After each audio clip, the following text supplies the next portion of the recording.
We're not even live yet. We're having technical difficulties, so it's good. Hey, do you want to help me introduce everybody? Oh my god, what do I should do?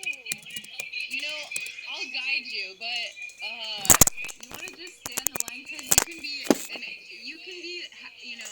like our example. We are live. We are on the air. We are streaming. Welcome to Living Window Live Artist Talk. There's feedback. Just so you all know. So, how's everybody doing? Thanks for tuning in today. We had a few technical difficulties.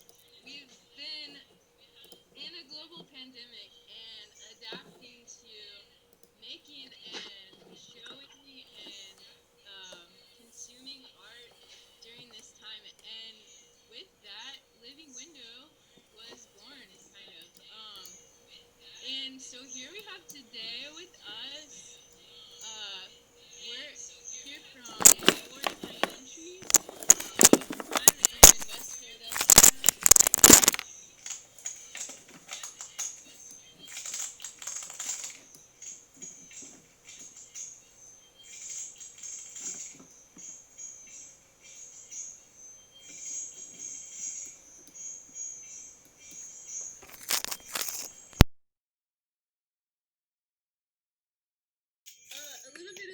A little bit about Living Window. It was born on, I looked it up last night, March 29th is when I acquired this space that I'm in. Thank you, shout out to Shelby. And I was like, this window is amazing, and I want to project through it and see what it looks like. So I sent to my pod. I was like, you all gotta check this out. This is beautiful. Let's do something. So then slowly, just kind of started working on it little by little. I really wanted to have something that was in real life in a time that seemed that everything was going online. It seemed like I was unsure if folks would have access to art like we used to. I wasn't really sure if folks had smartphones and like computers and laptops. So I was wondering, after working in public art, and that was all free programming and mass events, I was just wondering what that would look like and if it would be an option for folks to consume anymore and participate and interact with. So Living Window is here, and I'm so excited to have all of you here with me today. There's 24 artists. This is just a little sampling of the folks that are shown in the window until Saturday, May 30th is the last screening of When the Window is Shutting. So thanks so much for you all being here today. We have with us Cecelia Johnson in from London. Hi, Cecelia.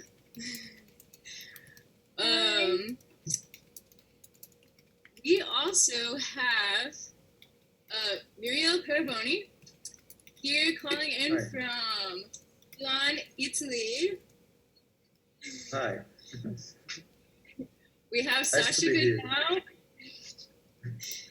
Hello.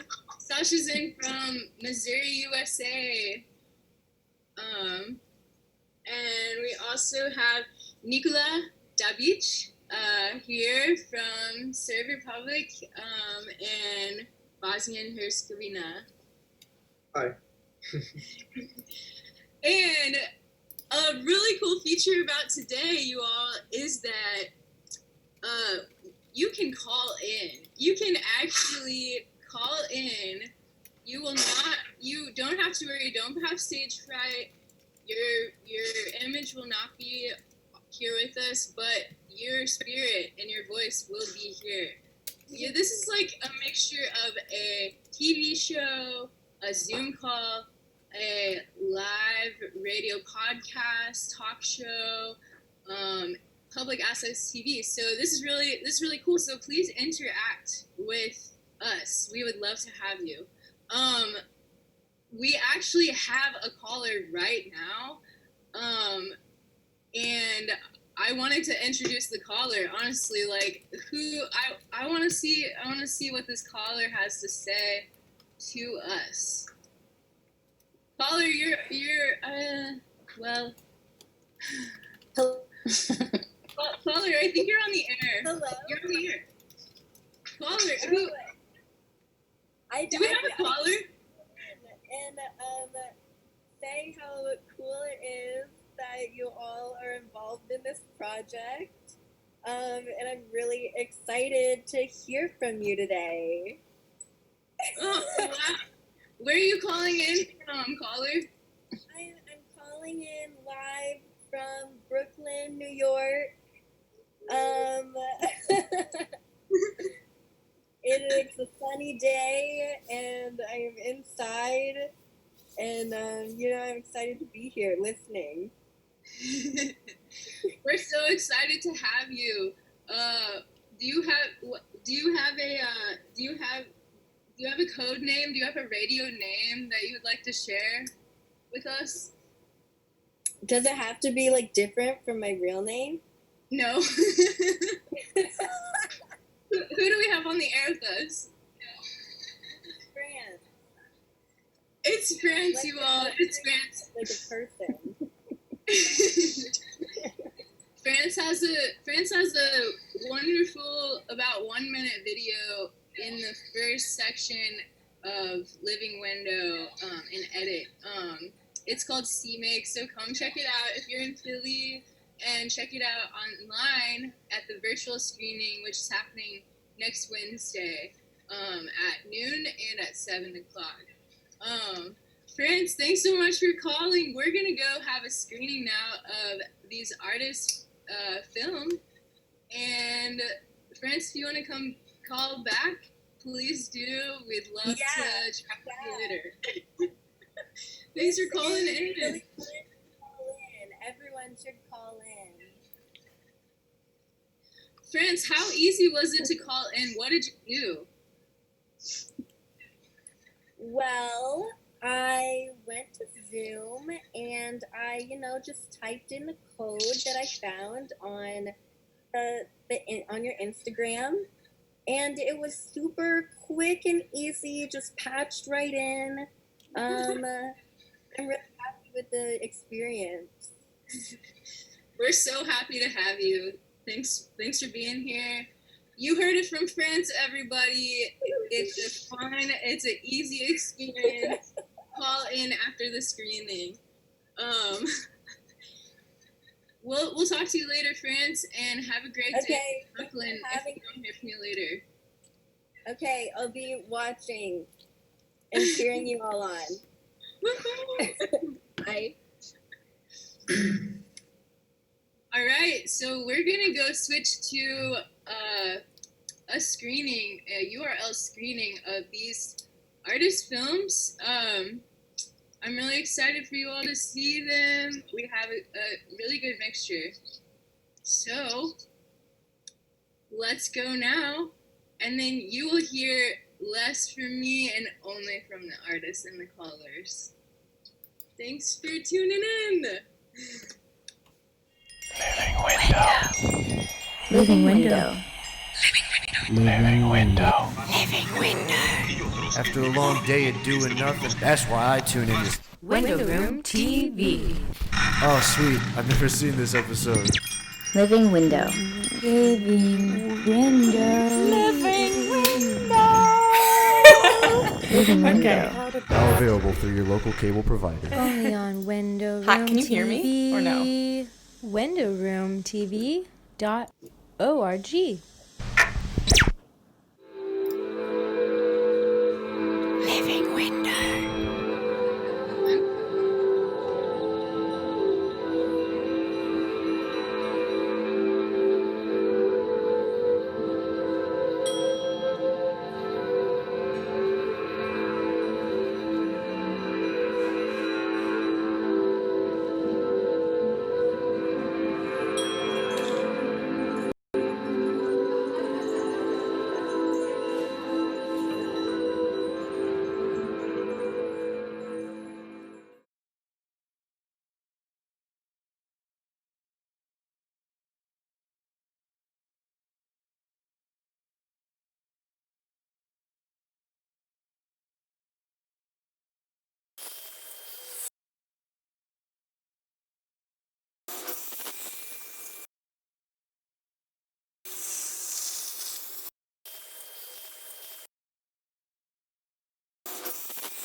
Hi, I'm Suzanne Terry.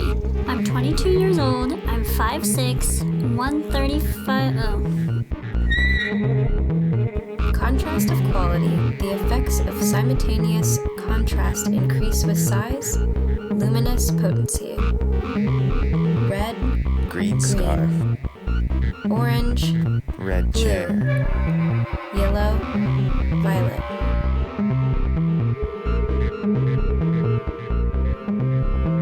Who's going to see this?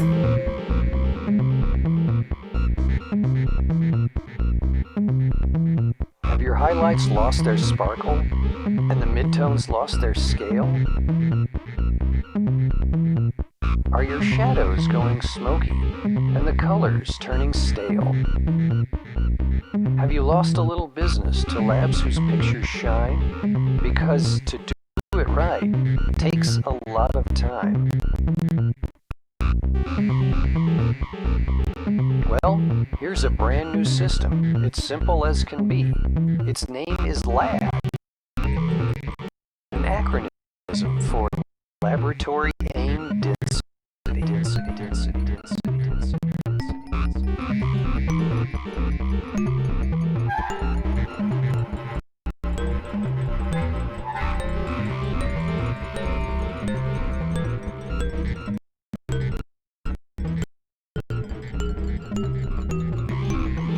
Stick is right. I hope my hair's okay.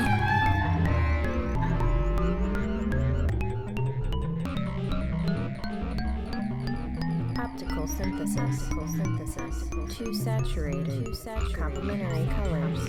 Lights or pigment are neutralized into an impression of gray when optically combined.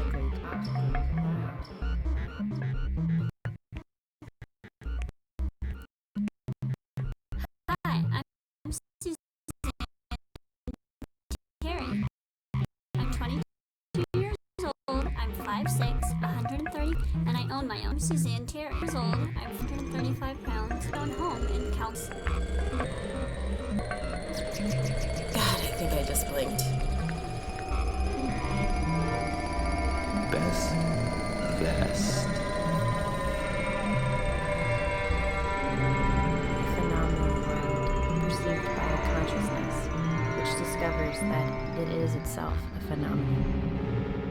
Receptive to an ever-new relationship between external and internal universes of the body. Deep magenta undergoes the greatest transformation of hue through the simultaneous contrast. My of its name is components. Erin Wellers. I'm 17 years old. I'm from Terrytown, South Carolina, and love hanging out with my friends. To see, not simply look at, bright orange, a phenomenal world.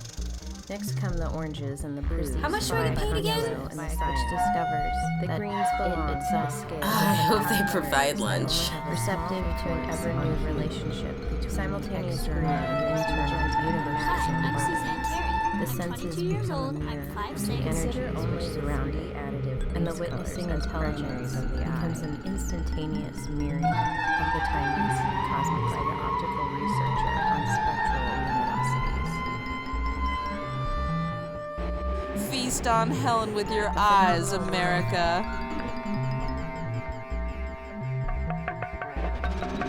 Is a phenomenon.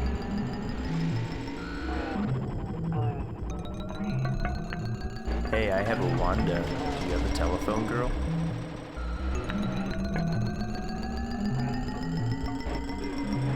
one side, there is the reality of light rays.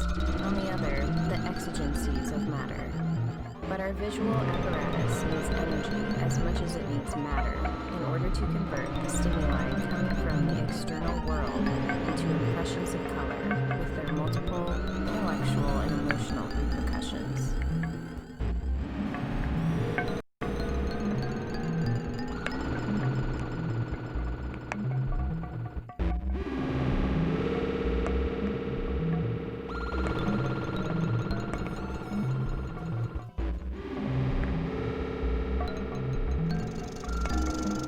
Jeez, that light is bright. How much do I get paid again?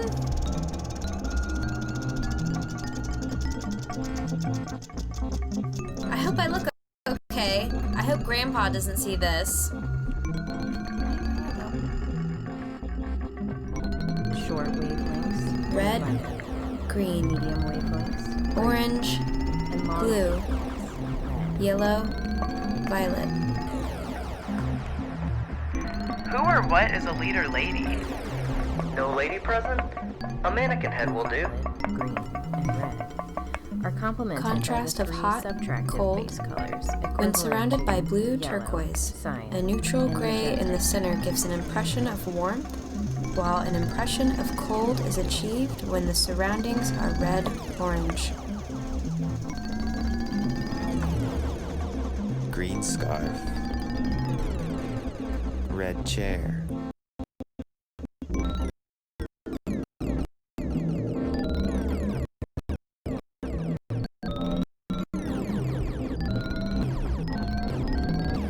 I am. Who or lady? Hi, I'm Suzanne Terry. I'm 22 years old, I'm 5'6", 135 pounds, and I own my own home in Council Grove, Kansas. Well, it's actually a houseboat on the reservoir, but not many people can say they own their own home in Orlando.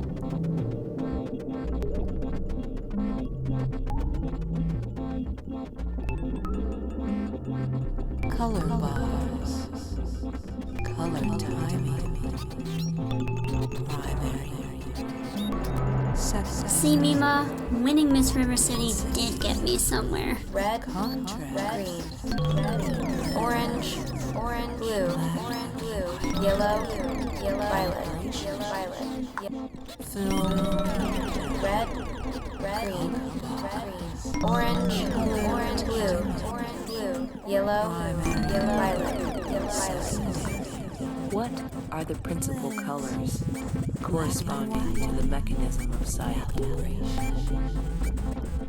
Short wavelengths, blue-violet, Color timing. medium wavelengths, green, long Optical wavelengths, aesthetics. red. Rays of solar spectrum. Pigmentary blend of What are the colors. principal colors corresponding to the mechanism of sight? The absorption curves of the maximum spectral sensitivity Contrast of quality. gravitate around the three centers. Short wavelengths, blue violets, medium wavelengths, green, and long wavelengths, red. Color bars. Color timing. Color timing. Here I am.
We've got Bean.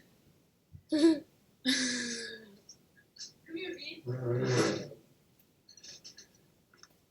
This is Bean, everybody. Okay. Thanks so much for watching the screening. Hope you all enjoyed. We had Muriel Paraboni's Foundry from Milan, Italy. We had Sasha Goodnow's Leader Ladies in Optical Color from Missouri, USA. We had Nikola Dabić's Relation Resistance from Serb Republic, Bosnia Herzegovina. And we had Cecelia Johnson's Dad Flicking Through from London. So, as you all probably saw in the screening, you can call in. So, now is the time to start. We would love to have you.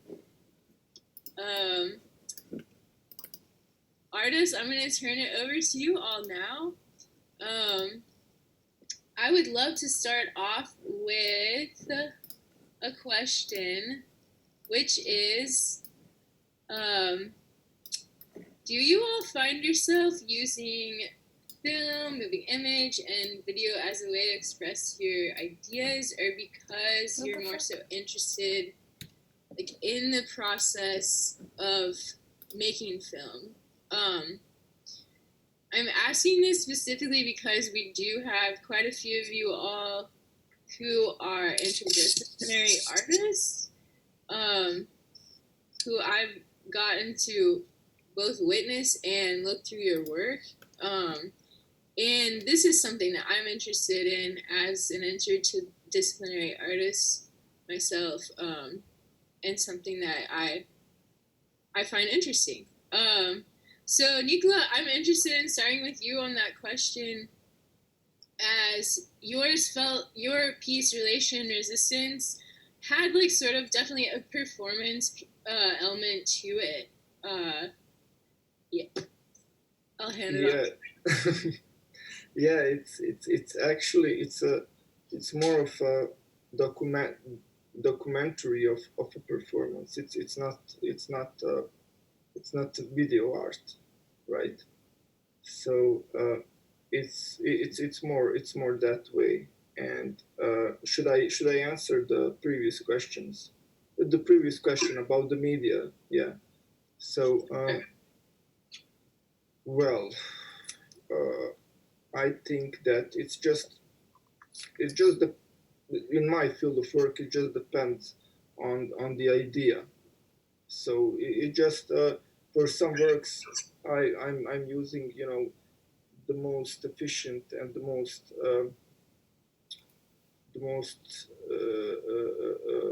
how would I say, the most right way to express that idea, whether it was performance or a video or an installation or some object, or it just it doesn't matter. I don't have really any media restrictions, in that kind of sense. So it just depends on the idea. That would be it. And you collaborated with Elena Bucci, and did you all make Relation Resistance during the pandemic time, or was it pre? Pre. Yeah, it's actually pretty old video. It's actually one of my first works, which are related to this whole more of a contemporary art, this intermediate art. It was in 2016 actually. Yeah, it was the first. It was like getting to know that kind of world of performance and world of more of contemporary stuff. Yes. What made you want to submit that specific piece to Living Window? I definitely think the description that you sent along, I felt like the themes that you were discussing in the description of the video were really relevant to the times. Yeah, I don't know if you want to kind of speak on that. Yeah. I mean, well, it's somehow just a little bit, at least I feel like that, a universal story. When I look at it now, it's just a more kind of showing some human interaction, to be more precise, some results of human relations, because more on the negative side of it, like loneliness or any kind of breakup, just you can actually just think about many stuff when you look at that video. It doesn't have to be one particular thing, but yeah, it's more of one form of human relation coming to a problematic, I don't know what to call it, problematic time. That would be the word.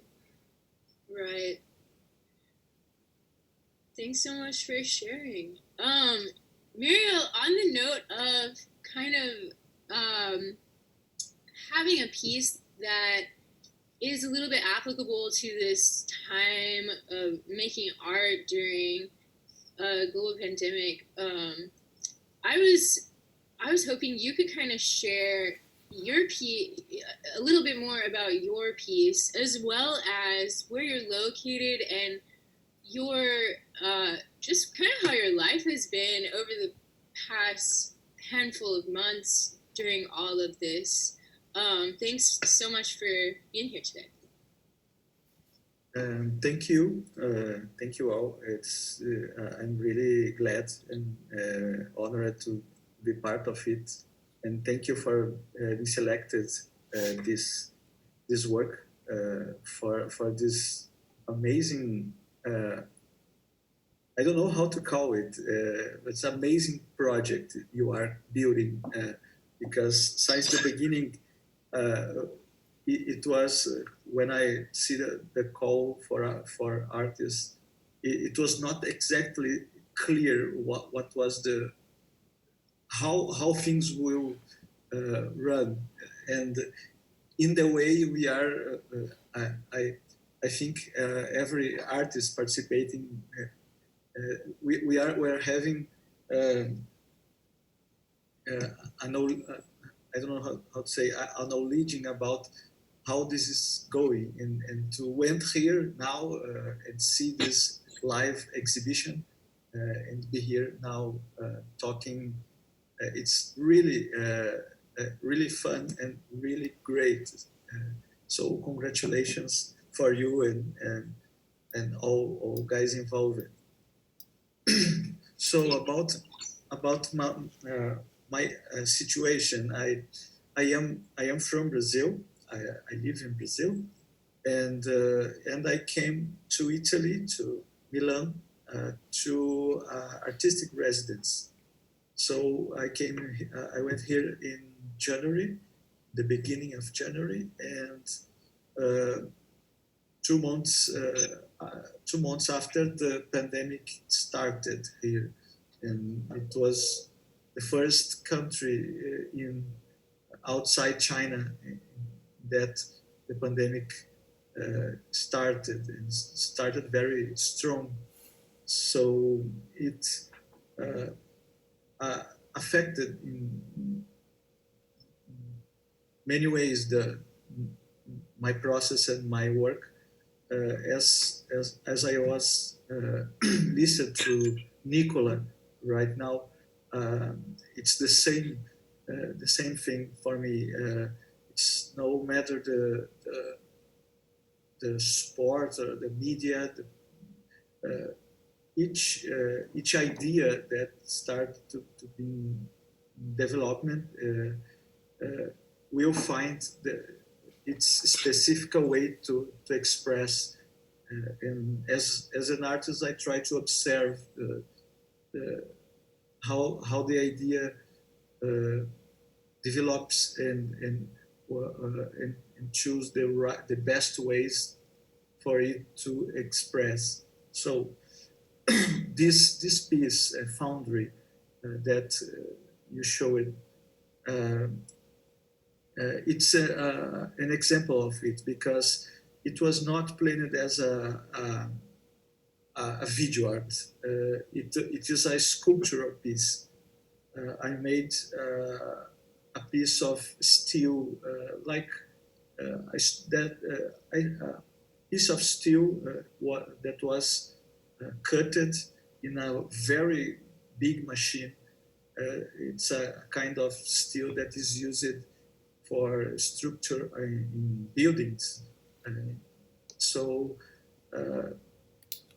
I just recorded the process of making this piece during the making. I used my cell phone and I just took some images and clips about the process, and after it, I decided to experiment how could be to try to make an abstract sculpture that I now calling a video sculpture, that is each time dialoguing with the physical sculpture that I was doing at that time. So that's that's the way this piece come to life. It's I call it a video sculpture because and both I don't know if it's possible to show you an image about the exhibition where I show it both pieces together here in Zoom. I don't know if it's possible. Yeah. I have here. If you want to send me the link on the chat, then I'll pull it up. I can. Okay. I do it now. We love it. We love it in real time artist talk TV show link sharing. Pandemic time it's just like allowing us to explore all of these new forms. Okay, I got this file. We're sharing files from across the countries. We're live. So I'm gonna share my screen actually really quick.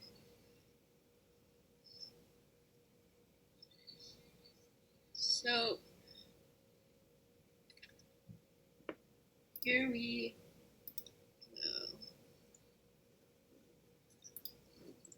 go. Okay. Oh, there it is. There it is. So this is the piece I was working, and just behind you can find the video in the television. So for me, I can respond to your first question with this about expression and process.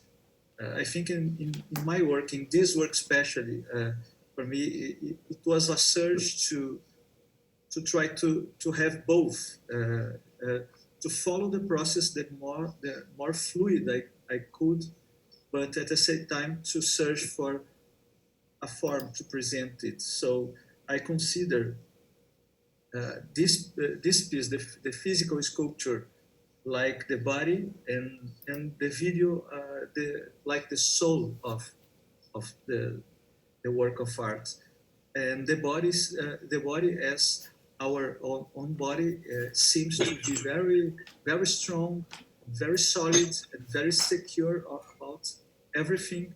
Like and this piece that is a structure for maintain buildings.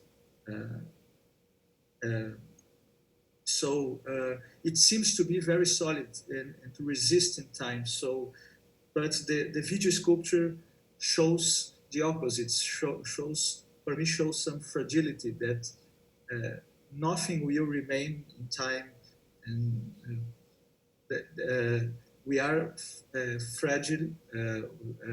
We are not so strong, or are not strong all the time, and that's the way. That's the.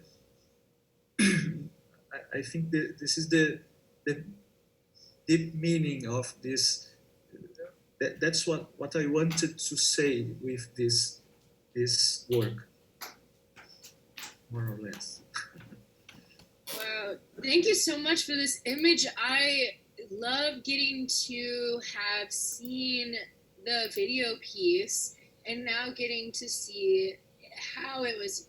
I'm assuming how how it's meant to be shown, which this adds so much to it as far as context goes. Yeah, I really love the presentation that you did with this piece overall, and just your description of the body and the soul, like, really hit me. It really hits home, especially working in interdisciplinary arts and multimedia, and crossing, just having, using so many different ways to express your ideas. Really love that. Really love it. Thank you. I'm gonna stop sharing the screen. Let's see. Okay, we're back. We are back, I believe. I wanted to touch on also, being a multimedia artist with Cecelia, who is an incredible artist, and it uses many different, video sculpture, paper, utilizing all of those overlapping one to the other. And I just want to pass it off to Cecelia, who had a lot of really good things to say about how to use objects with video as a making process. Which, do you want to speak more on that, Cecelia? Well, like, to reiterate what other people have said, is just like that, medium specificity, I think, doesn't exist really in contemporary art in the same way now, but instead that ideas are really the medium, it seems to me, right? Yeah. That's what we've all talked about. And I think for me, medium then is just the idea of shit and crap, and my dad falls into that in quite a big way. So the image that you see in the video is my dad's head, a cast that I have of my dad's head. He's not dead, he's alive. But it was like the kindest thing that we'd ever done together was me basically smothering him in plaster and then making a mold of him. And then I think through the video, it's quite clear that he is removed and destroyed and sort of becomes like taken apart. And for me, I don't think of video as like a container for ideas. If anything, I'm like shoving around the studio with lots of different kinds of shit. And then I think of video as like, as much material as anything else. So like the video is a very, very small flip book that's like this big. And then I shot it on a very good camera to then make it as big as high resolution and as big as possible. So for me as well, there's another really great thing with video about scale that is quite cheap, that you can make something very, very large that might have been very, very small, which was really good. And also to kind of, I don't think these are necessarily things that are like in my work, or like the things that I think about, but I think they come across that in terms of like, in terms of video and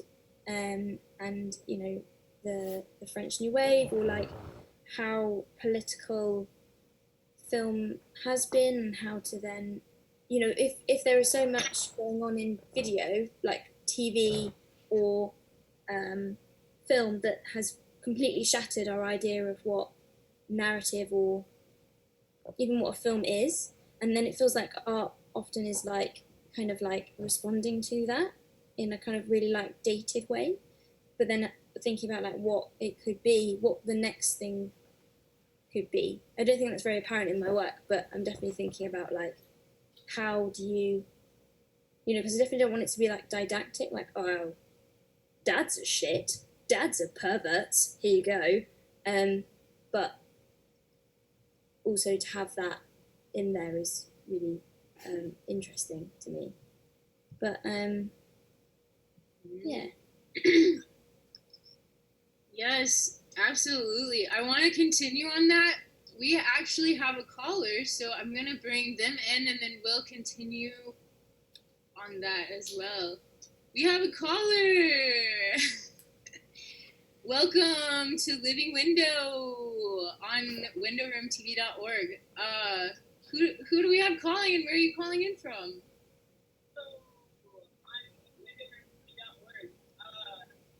Who do we have calling? Where are you calling in from?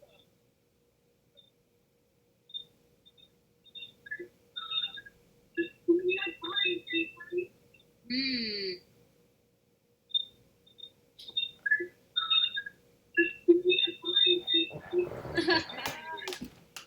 We have a cool loop going on, and I love that. Oh my gosh, wait, it's me. Hello, Em. Oh, hi. Hey. Hey, y'all. I honestly did not realize it was me. I'm Alex. I'm in California. Sorry about the loop back. Wow, I really thought somebody was doing a cool art project for a second, which I'm interested in interacting with. But welcome on air. Hey, yes, I'm Alex. Y'all, this has been so good. I think I realized in this quarantine, because I don't have access to so many spaces where art is curated and waiting for me, that I need it, and then when it's in front of me, I realize I really needed it. So thank you. I'm wondering about how, like, especially given that time is moving in such weird ways now, and there are like chunks of the day that seem so fat with time, and there are other parts of the day that seem so sparse for time. Like, how do you keep practicing? How do you make it? How do you will yourself to do this? Or maybe that's easy. Maybe it feels like the easiest, most important thing to do right now. But how do you make time to keep making art, given everything's been so radically changed as far as the day to day? That's such a good question, because like I've kept working like 9 hours a day on a computer, and it's just like horrible so much, and feeling like slightly, you know, like in some ways good that you have some time more clawing back to have a practice or whatever, but then also realizing that time is just zapped from you because, you know, like your employer is constantly worrying about you and kind of, you know, you working, and you know your labor completely feels it. If anything, like, you know, I thought that there was some goals to this, that I might be able to retain some unalienated labor, and then actually just completely like energy zapped. So I think it's really hard just trying to maintain a practice normally, but then with this not being able to use a studio is like, it's really debilitating, I think. I don't know what Muriel must have a very similar thing. Not being able to use a studio.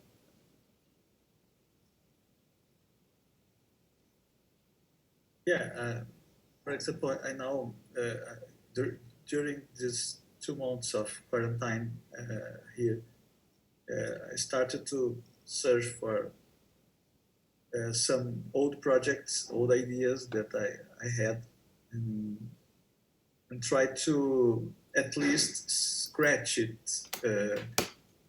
with the resources I have around in home, because it's really limiting to try to develop something more elaborated in this situation.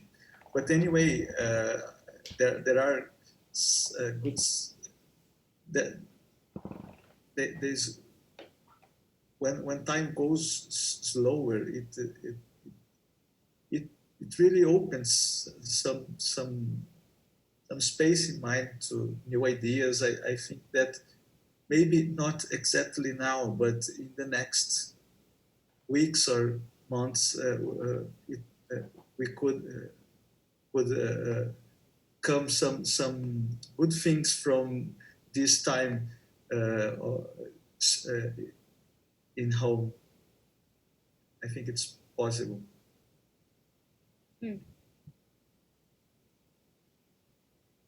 Sasha, what has it been like for you? Which I definitely want to talk about your film a bit more after we answer this caller's prompt in question. Yeah, I don't know if I really have an answer, or I don't know. It's been a struggle. It's like, I don't know if I've really been creating much, or it's just like, luckily I'm still working. I still have a job, so that takes up my time. And then I just feel like my concentration is like totally off. So I've just been trying to spend time outside, honestly. Yeah.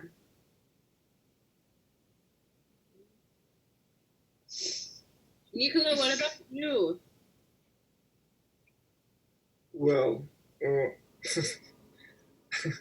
in some way, my situation hasn't changed much before this Corona thing. I kind of shift myself, like quarantined myself a long time before Corona. So I didn't felt much change, but it sure did gave me a lot of free time, to like work out with some things inside my head, to read, to explore new stuff, and also to finish my MA thesis with just having a much more time and it's really a good feeling, I must say. So it's kind of okay to me, not a big deal. Yeah. Alex from California, how do you feel like your consumption of art has changed during the? I mean, I know that's kind of an obvious question, but how have you been consuming media, and what do you think about moving forward, how you will consume, how you think you will be consuming, and we all will be consuming art and media moving forward? That's a really good question. I don't know. I think it'll be through a screen like this or out in the open. It'll be interesting to see how this time changes museums or gallery spaces. I think it'll be, I don't know. That's a really good question. I got to think about that. I think, to Sasha's point, I also have just been like going out. I think nature's been probably as close as I've gotten to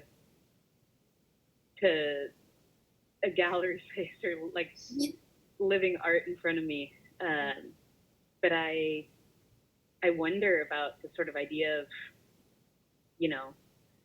streets becoming a gallery. I grew up in Minneapolis, and there was a photographer who took over this entire street and got businesses to plaster his photos in the window, so that East Lake Street in Minneapolis became a giant living gallery.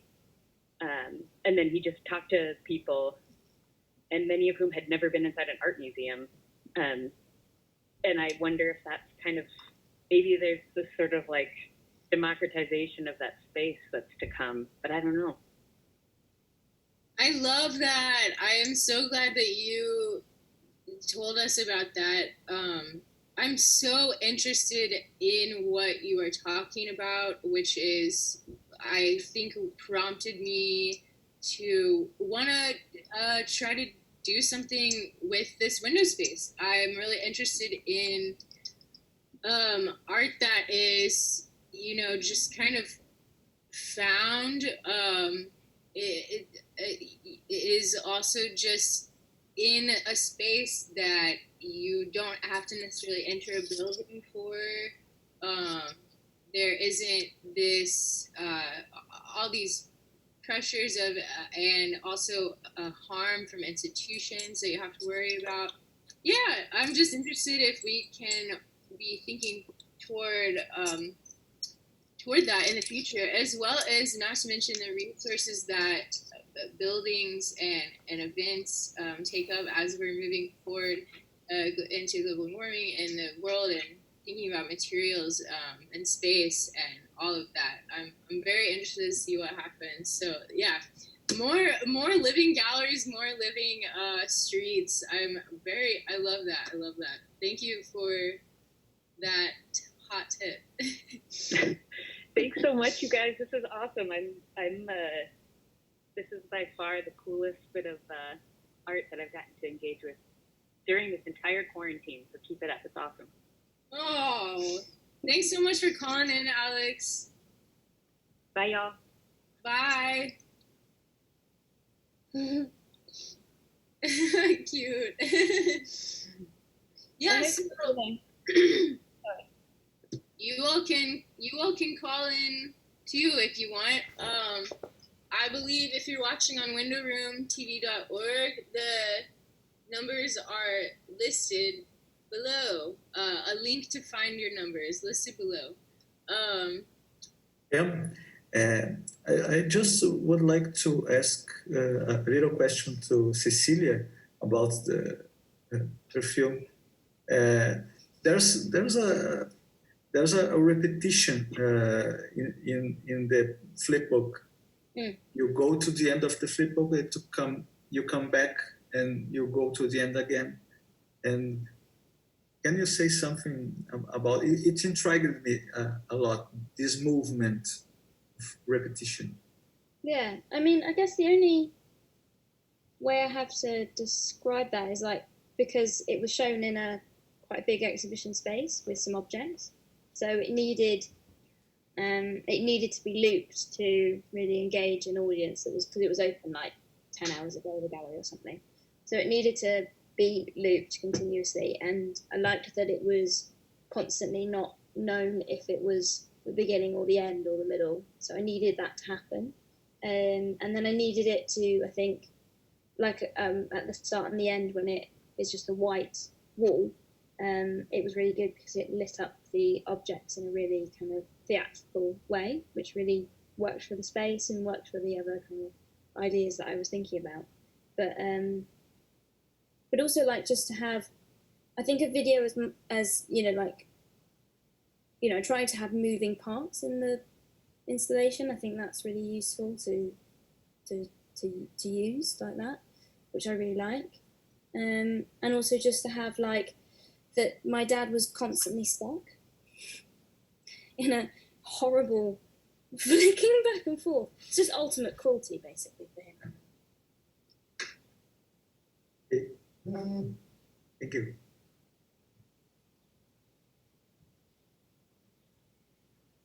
Sasha, did you kind of like how did the script come about, or was it scripted?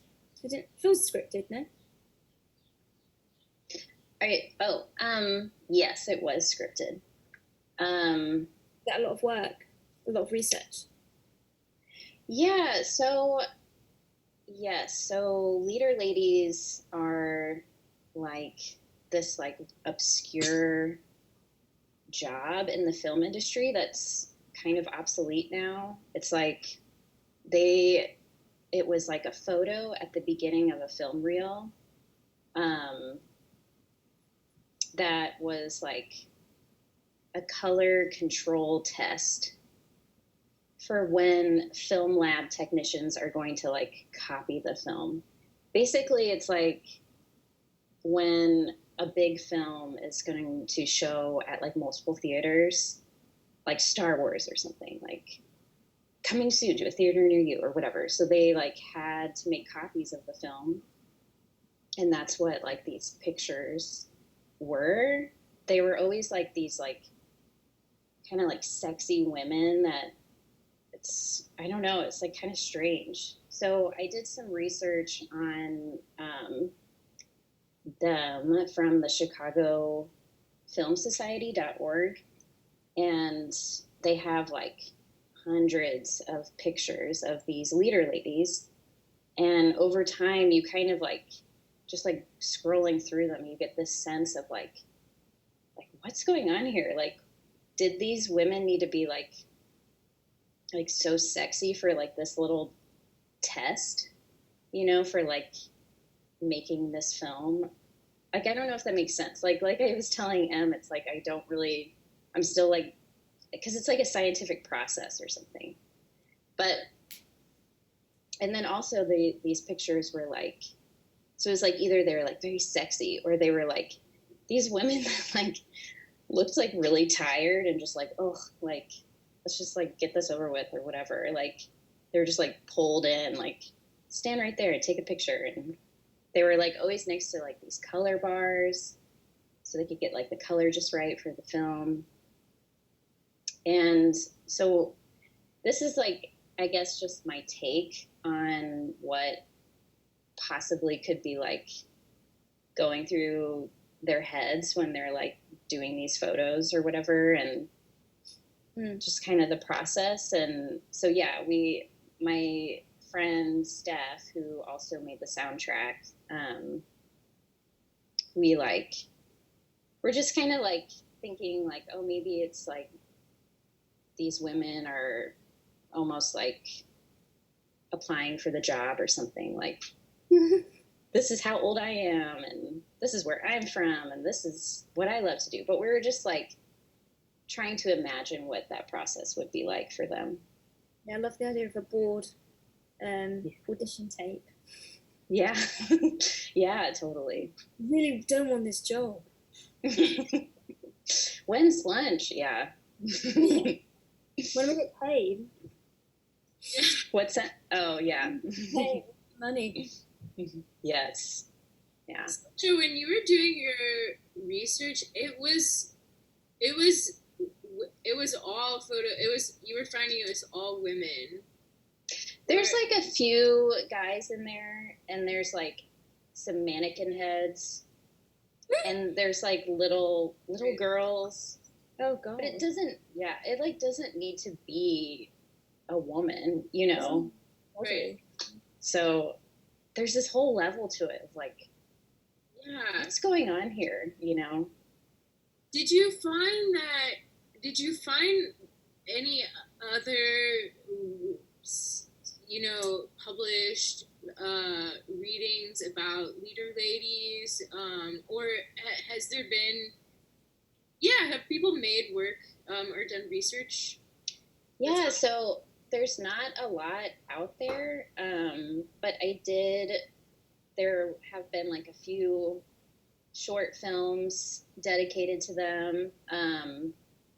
And yeah, the stuff that I was reading, like just really briefly, it's all kind of like, this was just like a weird job that was kind of like a one-time thing. And these women are kind of like unknown.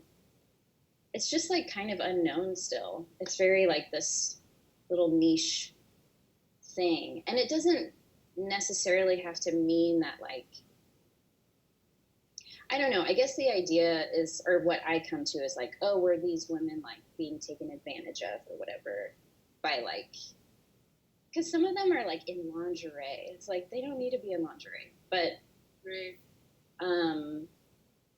But then you think about like the Me Too movement and like Harvey Weinstein. Obviously the film industry, like Hollywood film industry, has like always been run by men, especially back in the day, like, and things are changing now, but so I just think it was like, yeah, a weird little like pinup girl situation.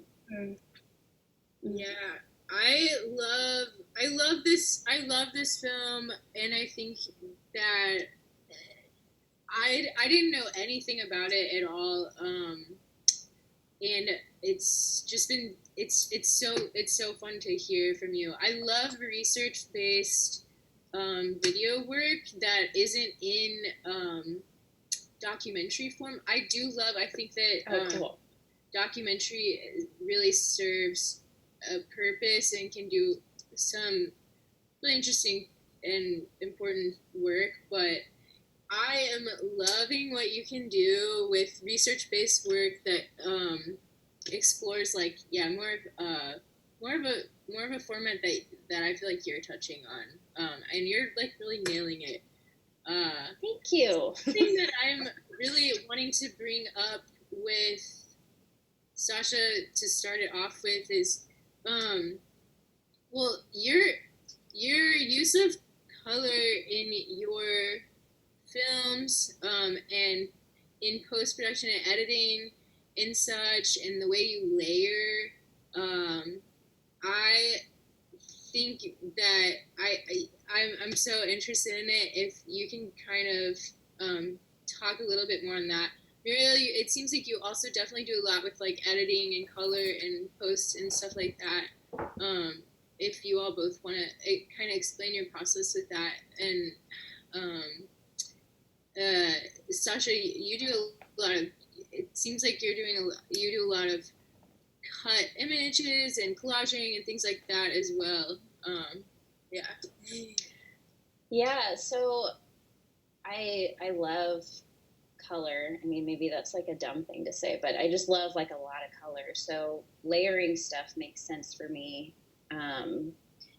And yeah, so people like when we were in the reception, I can't remember his name, but he was talking about during this quarantine, he's been doing like, or quarantine, he's been doing a lot with After Effects. And that's something that like I have no idea how to use, but as far as like layering and stuff goes, like there's so many ways you can do it, but I'm doing it like the most basic way. Like, you know, if you are editing your video, just like slapping another layer on top of it and then messing with just the effects and stuff. So I love that. So yours is definitely more so collaging your actual the work that you've made in real life, and then collaging these media files more so than creating a lot of effects like that in After Effects. Totally. Yeah, I don't know how to use After Effects. I think it's very important. Yeah. Yeah. And it kind of seems like with the work that I know you make outside of video work, it just kind of seems like it is really translates as you as an artist into all aspects of your work, because I know you do a lot with fabric as well, and you're piecing together different recycled fabric scraps. So I feel like you do an amazing job at pulling materials together and piecing them and combining them and layering them, which is really fun to see.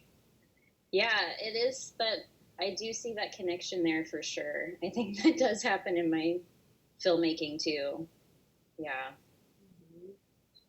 Muriel, what about you? How did you get your, I mean, I was actually shocked when you showed us that image of your sculpture. I loved seeing that so much.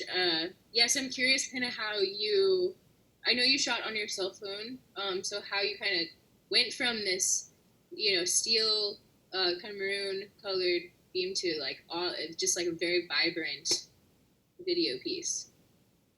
Yeah, like Sasha, I don't know how to use After Effects as well. I took some After Effects workshops, but I didn't understand anything. My skills haven't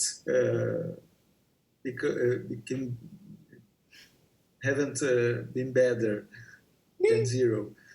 But I did it in just editing in Premiere, Adobe Premiere, and I used all the resources of color possible in Adobe Premiere, trying to find abstraction, because I had the original files were very realistic about. It was a document about the process of making and cutting the piece, etc. So when I put all material in Adobe Premiere, I try to find the best ways possible to abstract it and to make that document just disappear in colors and images, and it's like to try to find the soul of that piece, the digital soul, the movement. I used my cell phone in a small gimbal stabilizer to cell phone. So the image, I took the image movement with a smooth movement. So it was it makes easy to cut and to join all the material. So, but color for me plays a very important role in the process. because for me it's like to work with the emotion of the images, to put color and to explore the color like in a picture, to bring it to the video in movement.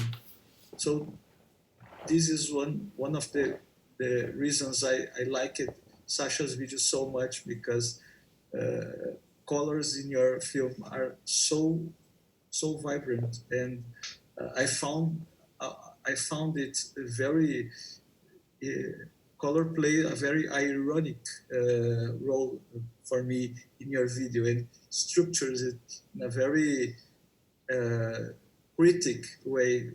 It's like color would criticizing all that images you were exposing in the video.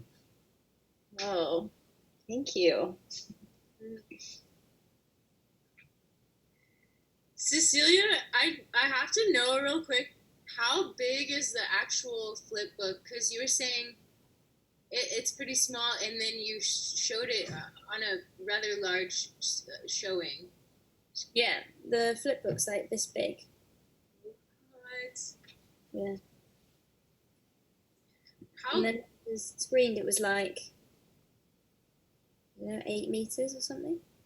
Was the flip book there at the showing? No. No, there were like other objects, but not that. Yeah. I definitely think it's like think of that stuff as a process about getting from one thing to another. That journey or that transition, I think, really interests me. Like a lot of people have said about movement or color optics in some ways. It definitely feels like that, like operating within a studio is very much performance. So any way you can document it or something, or get the residue, you can. You're like allowed to. It feels like you're very much allowed to do that. Absolutely. Nikola, your piece is from 2016, which I've really enjoyed. This is Bean, by the way. He's really cute. A little hard on the nose. I have had a really enjoyable time going through files on my computer during quarantine, as like, I don't know about you all, but I'll just get files upon files and project ideas, and like, when you have full-time work in life and things, and you're attending like your friends' stuff, and you want to like be present and involved in your community, like projects pile up, and it's so different. So I've really enjoyed kind of revisiting files from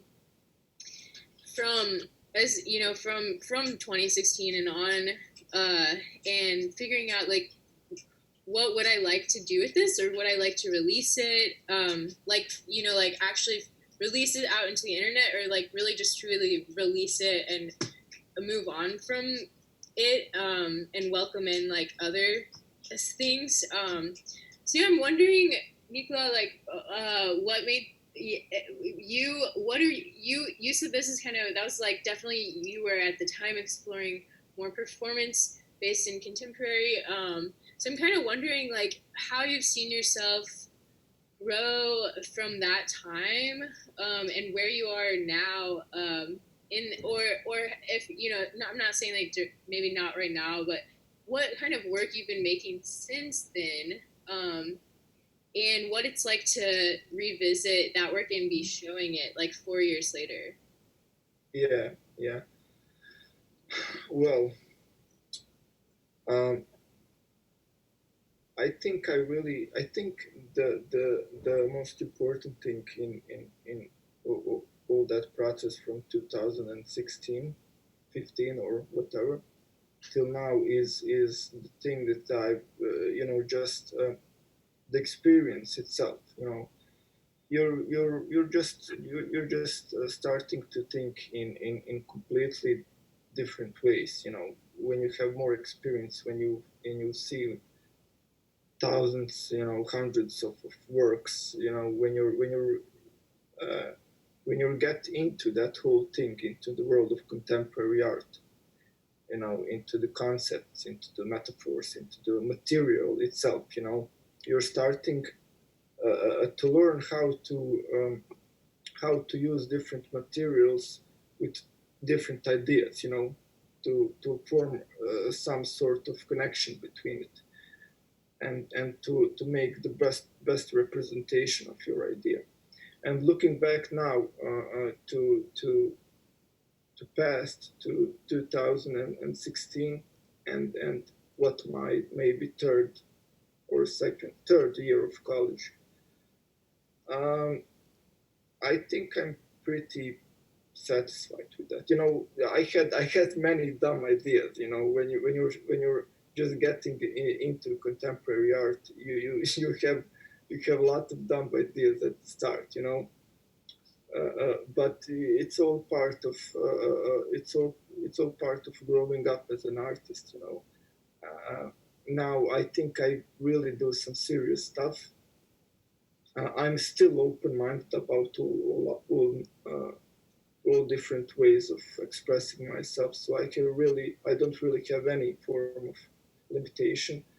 I actually, besides all this contemporary stuff, I actually do lino cut printmaking. I have actually bachelor degree from lino cut, not from intermediate art.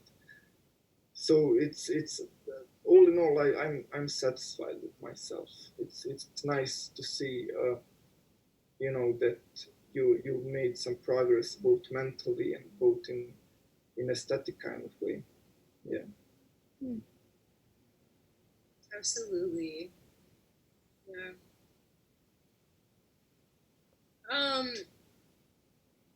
Let's see, like, so Sasha, when did you when were you working on Leader Ladies, and how long was that project duration for, from the moment you had the idea to actually finishing it?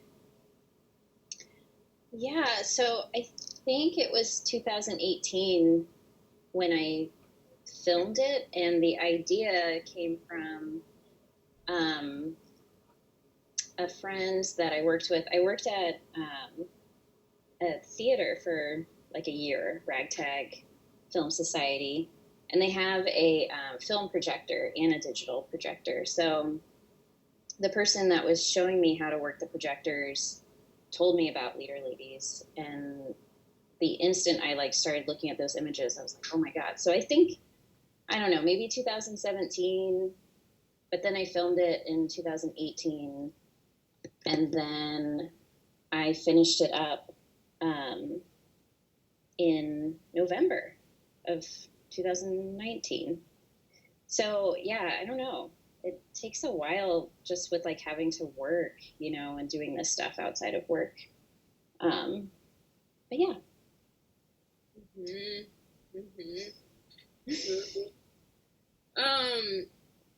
Cecelia, I kind of want to hear more. You are a part of a working artist studio group, and another exhibiting artist, Lee Campbell, also is a part of that studio group. And I was interested in hearing. So Muriel is at a residency right now, and I just kind of wondering what your all's working spaces are like, and how it's changed during this time, or if it's changed at all. And yeah, Cecelia, I know it's changed a lot for you specifically. Yeah, so I'm part of Conditions Studio Program, which is an alternative to doing an MA. So in the UK, MAs are like £9,000 a year. and so there's been a lot of a push to have free or very low costed alternatives that provide a very similar experience, and conditions were set up, and I was one of the first people to join it, and I'm going to leave in September, although this has thrown up a massive thing about when we can do that. So it's an alternative learning program. So the idea is that there's 25 of us that we contribute to the program in terms of like, that there are talks and we turn up and we ask questions and we become involved like that, but also that we run workshops and stuff like that. So I ran a workshop on just like printmaking and stuff like this, one of the biggest things for us has been, obviously we can't physically be together, we can't physically make work. That's what a art practice is normally.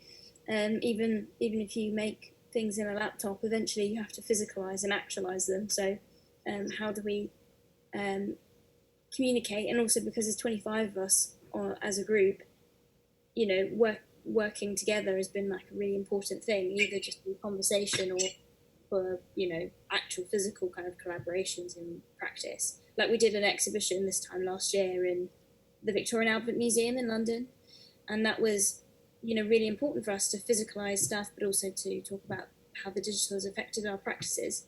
And one of our biggest things is like, we can only talk on Zoom now, and like it's so hard. It's really hard to communicate with this many people. Every time you want to say something, you're like, Darryl, I'm speaking to you, and it's like it doesn't. Oh really my gosh! Yeah. And one of the other guys in our studio program works with disabled artists, and one of the biggest things, he can't like actually go and help anyone because a lot of them are vulnerable and shielding at the moment. So there's a big thing about that I think is rightly discussed, just about like how art practices function without this, because I think like a lot of BAs in the UK, I don't know if this has been the case where you guys are, but when I was doing my BA, it was like, oh, you don't need a space, you don't need like your own space. It was like, you can share this whole thing. And when I joined Conditions, it was like that they wanted to really reclaim space, and especially in somewhere like London, where it's like space is so limited and so expensive, that it taking up space was the most important thing that we could have done. And then now how do we do anything interesting is really like, we have we're trying to throw some ideas out as a group and really push that collective thinking, but it's very hard. And I think like the caller earlier was talking about lethargy, and just like, how do you have the impetus to do stuff it's a really good question. Yeah. So your studio space is in a physical building. Can you kind of describe what it's like? I really am interested in what art spaces look like in different communities, based on things like skyrocketed rent prices and inaccessibility of affordable spaces, and and then like I know in Missouri, where I'm from, just even having spaces existing at all, and the fund, having any access to funding, I'm just interested in hearing about. I mean, it's interesting because I previously, before working at I work at a science university, I work at the London School of Hygiene and Tropical Diseases, very pertinent right now. But before then, for like 8 years, I was a studio assistant at Billy Childish. I was working at small non-for-profits in London, and then I worked at the Victoria and Albert Museum after that. So it was like a really weird change, but that's something that's there's a big conversation in the UK about who gets funding, what access is, and now, like a lot of museums who previously really didn't understand what hiring disabled workers was like, what that means, meaning people have to work from home a lot more. Now they're bloody probably like freaking out because no one knows how to use anything or can't. And not just that, these people that have always had to work from home suddenly are being brought into the conversation. Like, what kind of like art? What is an interesting way to show this work? How can I make an interesting platform where someone can't physically get outside? And now they're probably like dying that they didn't involve artists or people that work within the arts broadly, that having a diverse workforce was actually a really fucking good idea. And so yeah, I mean, I think so. My studio space probably looks very similar to most things in Philly. It's a big warehouse. It used to be a bike makers, like an Olympic bike factory, basically. So it's like really industrial. So it looks very similar, I imagine, to a lot of spaces that you guys have there, I would think. And it's half privately funded and half by the local council. But when it started, the idea was that the money from the studio provider, so we all pay a fee, would pay for the program and for the building to run. So the idea was very much like that this can't disappear. We own the building, because in London there have been so many interesting cooperatives and initiatives that have just disappeared because either they operate out of a local authority space that then is turned into a very nice block of flats that's like, oh, this, you see this paint? Yes, it was an artist. So,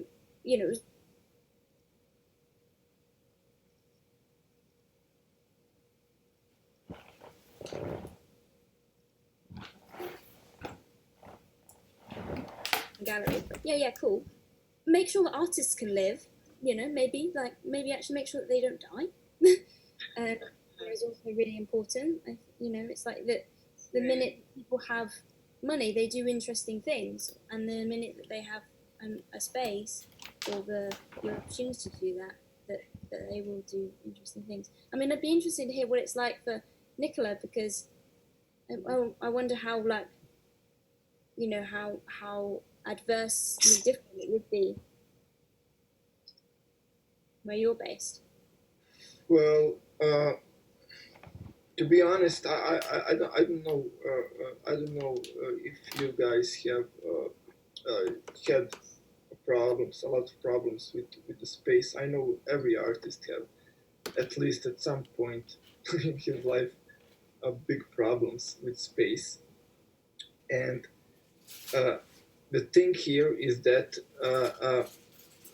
in my country particular, and I can pretty much confidently say that in a lot of countries around my country and in Eastern Europe too, there's not much funding for the artists. The culture is simply, I think, for people who just don't have surviving in their mind, because people are trying, to survive, to raise their, I don't know, families, to pay their bills, and they just simply don't have much time for art, or money. And simply by that, the government is just not funding so much. So we had even some problems at the Academy of Arts, in Banja Luka, and it's just it's just so sad, because a lot of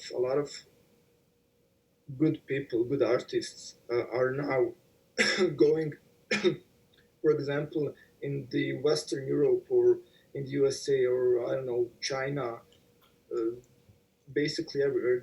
They are becoming internationally famous artists, and they didn't have absolutely any help here, And then when they come back here,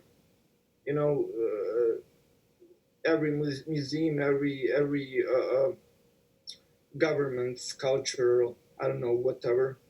You know, they're just saying, hey, look at our great artists, you know. We have great artists here, and they didn't do, you know, thing for them. So yeah, things are pretty bad here, pretty bad. Well, thank you so much for sharing. I relate with that so much, which I would like to touch with Sasha on a little bit. I know Sasha, we both grew up in this same area, and there is just, I got to a point where I realized if I wanted to work in a field that I was remotely interested in, I was probably gonna have to move away if I wanted to not have 3 separate part-time jobs. Yes. I just got to a point where I love the Midwest. I love Missouri. I love my community. It's so important to me there, and I try to be still connected.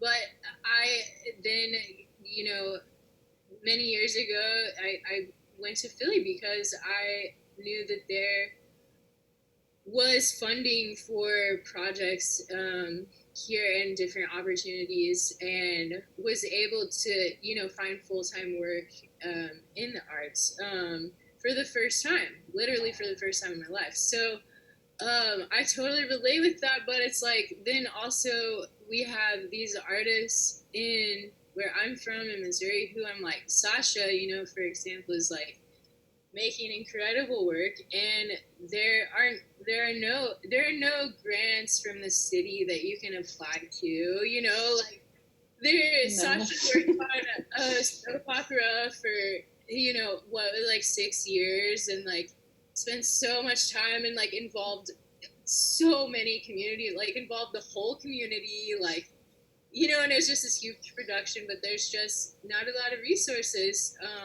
So it's interesting, and I don't know if Sasha has more to speak on that, but I love being able to talk with you all, being in conversation from different areas. I know we can all relate on different things along this line, but it does look a little differently everywhere. Yeah, Sasha, what your experience?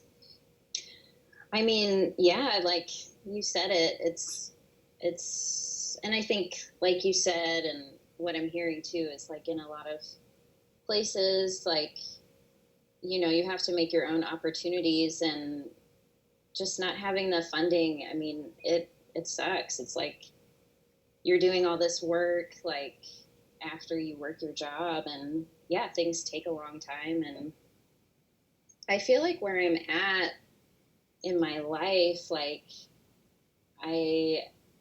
I'm feeling like kind of like what you're saying, like, you know, moving might be the solution to like kind of make my life a little easier. Like, I don't know, just to have more opportunities. And there's some here. Like, the cool thing about Missouri is like, you don't necessarily have to get permits to film, you know, like it's whatever. And there's a lot of like wide open spaces.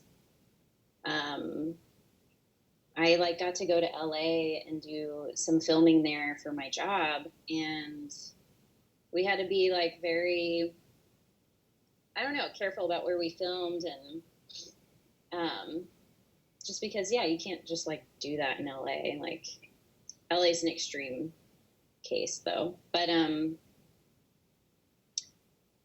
so yeah, I don't know. I feel like I think a lot about moving, and I think a lot like, oh, I need to work harder on like just putting my stuff out there, like with this, for example, like finding residencies, like you all are in some residencies, and like that seems like another solution to like for where I'm living. Like, oh, I could just like take a couple months and go do some stuff someplace else. So I don't know, I'm kind of like at a crossroads with that. Yeah, I do want to backtrack like slightly on that because I think it's absolutely possible to be a working artist and making work, anywhere in the world. I'm so glad where I did, and I think that I could be working on the things I've been working on if I were living in this area as well. And I think it has incredible potential because there is this because there's not funding, then it doesn't attract a certain type of person, and people are really come about it in such a genuine way.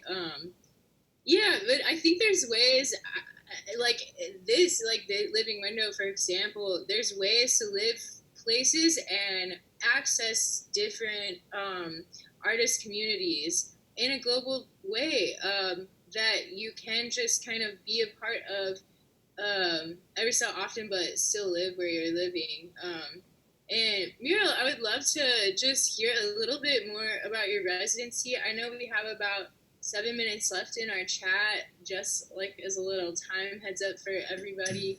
But yeah, I would love to hear about where you're at right now, and then I know you're from Brazil, and if you'll be going back, and what your artist community is kind of look like where you've been living and where you are right now. Well, the residence here is just in the beginning because it started when the lockdown goes when Italy starts to open the last 2 weeks more or less. So now we are starting the work at the residence, and we are like 6 artists sharing a space. There's a studio space for you can make painting or more or bigger stuff, or just using archive for research or so. For me, my idea was to start making an exploration using camera, using photography and video outside, but with the lockdown I couldn't do it. So I'm starting to do it now, to go out with camera, to make photos and videos, and from this material I start to produce something. I really don't know yet what it will be. So I will be here until September, but we plan to maybe come back to Italy because we have straight relation with here. And the other motives that in Brazil it's more or less the same. It's really difficult to find funding, and it's being expensive. Just for an example, I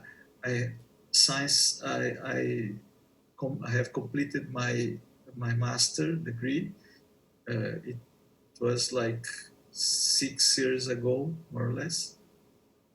I started to live just in the arts field, but not just working as an artist, but as a curator, professor, writing, presenting exhibitions,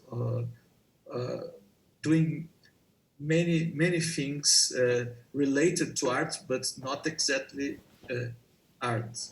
In the middle of all these things, I'm producing my works, but it's now in this residence is the first time the last 3, 4, 5 years I am really dedicating all the time doing this project until September. So I'm finding here in Italy in connecting with many artists and other museums, galleries here in Europe. You find I can't compare it to Brazil because here we can find many, seems to have many opportunities and calls for arts and awards and grants, but I'm not sure. I'm not sure how it really works. I'm just starting to connect to this because in Brazil we have many, but Brazil is a very big country, and so it's like United States. It's very big, so things works very in specific regions, you know. So maybe we are planning to come back in the future to here or to work here in Italy, because it's the art market is more has more opportunities, but I'm definitely not sure about this. I'm just looking, just observing.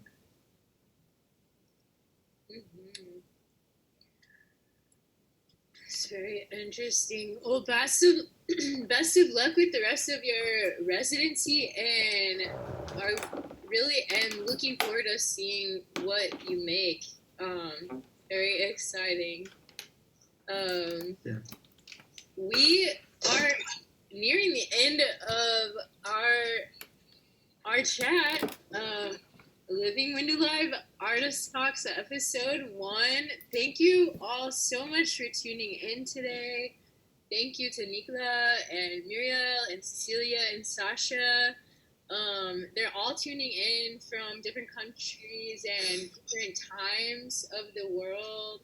And it's been such a blast having you all. I really just want to note that this moment wouldn't be happening without a global pandemic, and us exploring new mediums and ways of connecting and showing work and moving forward. It's 2:00. And thank you so much for exploring that with me.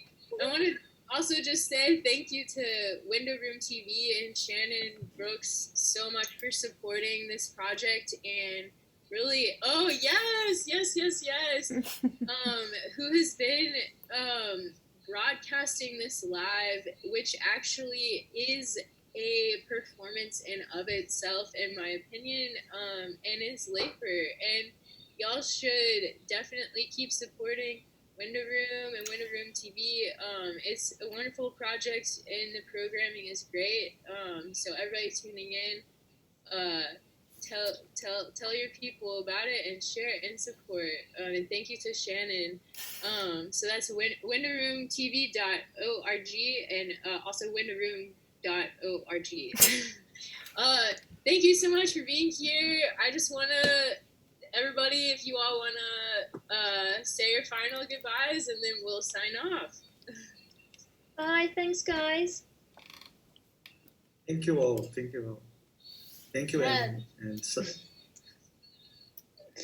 good to meet you all, and thank you so much, Em. This is really cool.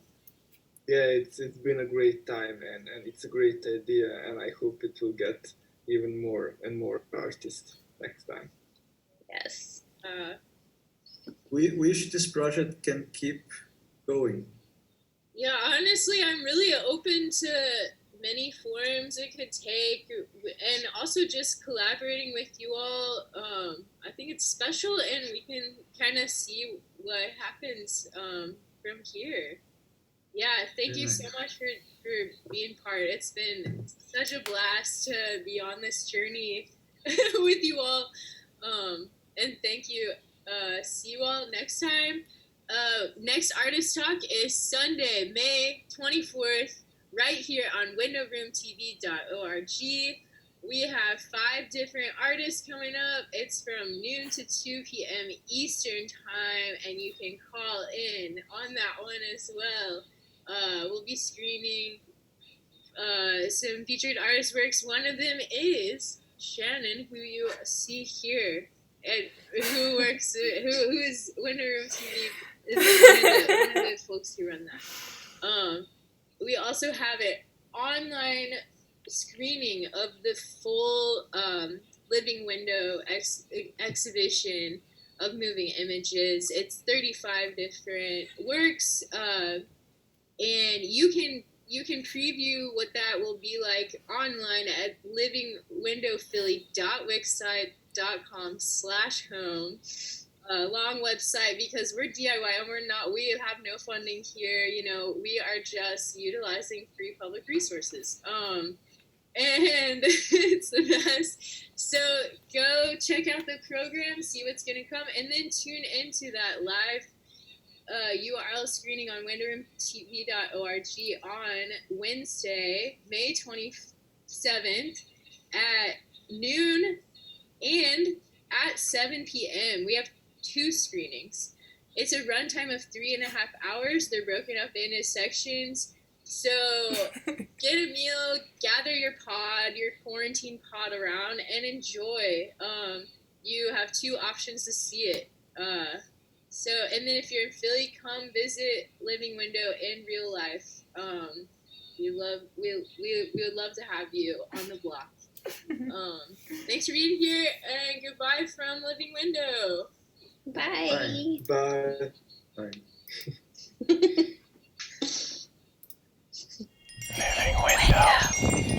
Living Window.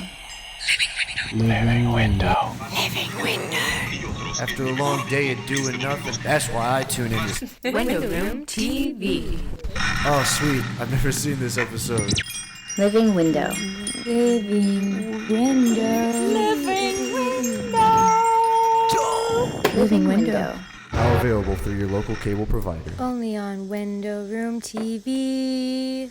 WindowRoomTV.org. Living Window.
Hi,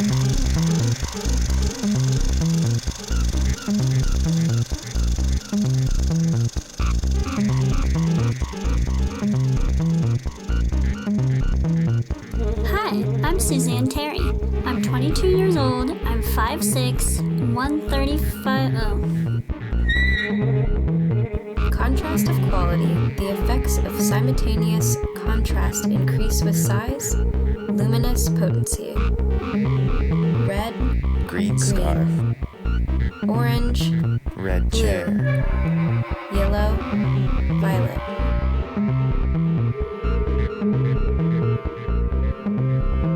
Who's going to see this?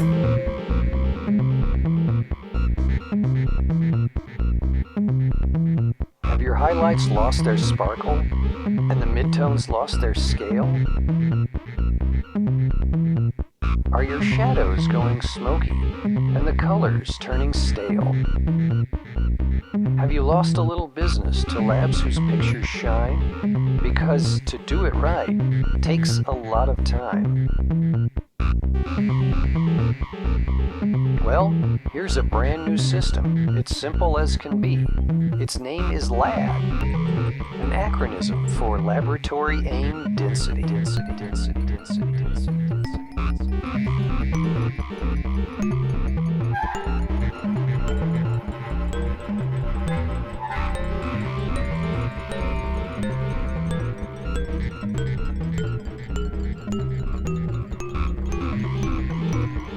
I hope my lipstick is right. I hope my hair's okay.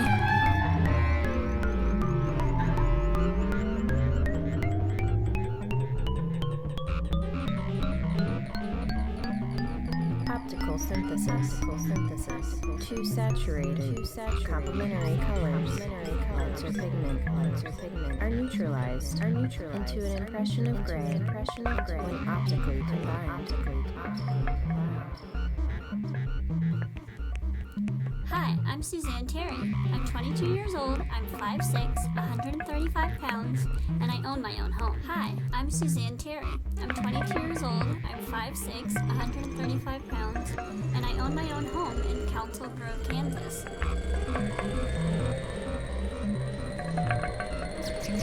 God, I think I just blinked. Best vest. Phenomenal world perceived by a consciousness which discovers that it is itself a phenomenon. Receptive to an ever-new relationship appears external and internal universes of the body. Deep magenta undergoes the greatest transformation of hue through the simultaneous contrast. My name is Erin Wellers. I'm 17 years old. I'm from Terrytown, South Carolina, and love hanging out with my friends. To see, not simply look at, bright orange, a phenomenal world. Next come the oranges and the blues. How much do I get paid again? And the science discovers the greens belong itself. I hope they provide lunch. Receptive to an ever-new relationship, simultaneous green and internal universes. I'm Suzanne Terry. The senses 22 years become old, a mirror. I'm 5'6". The energy which surround it, and the witnessing intelligence becomes an instantaneous mirroring of the timeless cosmic by the optical researcher on spectral luminosity. Feast on Helen with your eyes, America.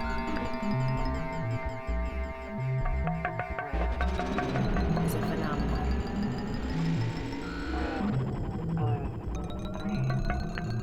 Hey, I have a Wanda. Do you have a telephone, girl?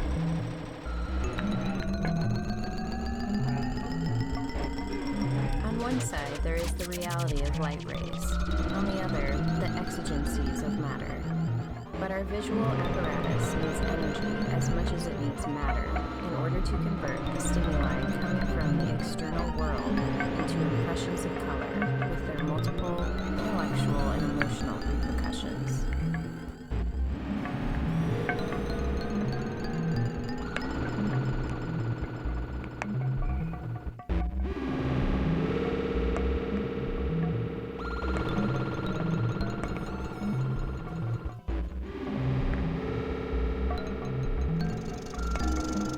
Geez, that light is bright. How much do I get paid again?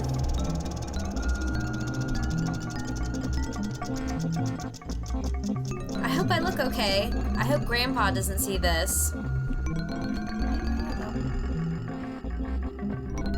Short wavelengths. Red, green, medium wavelengths. orange, And long blue, yellow, violet. Who or what is a leader lady? No lady present? A mannequin head will do.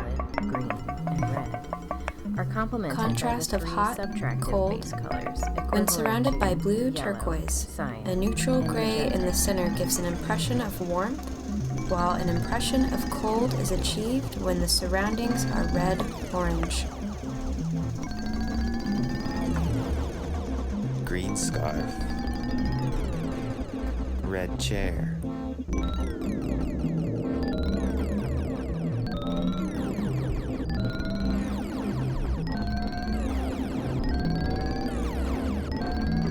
Here I am. Who or what is a leader lady? Hi, I'm Suzanne Terry. I'm 22 years old, I'm 5'6", 135 pounds, and I own my own home in Council Grove, Kansas. Well, it's actually a houseboat on the reservoir, but not many people can say they own their own home in Orlando.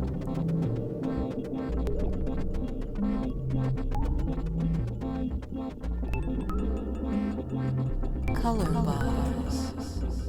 Color timing. Primary. Secondary. See, Mima, winning Miss River City did get me somewhere. Red, Contrast. green, orange, blue, yellow, violet, Film. red, green, orange, blue, yellow, violet. What are the principal colors corresponding to the mechanism of sight? Short wavelengths, blue-violet, color timing, medium wavelengths, green, long wavelengths, red. Rays of solar spectrum. Pigmentary blend What are the principal colors corresponding to the mechanism of sight? The absorption curves of the maximum spectral sensitivity Contrast of quality. gravitate around the three centers. Short wavelengths, blue violets, medium wavelengths, greens, and long wavelengths, red and orange. Color bars. Color timing. Color timing. Here I am. Here I am.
Living window.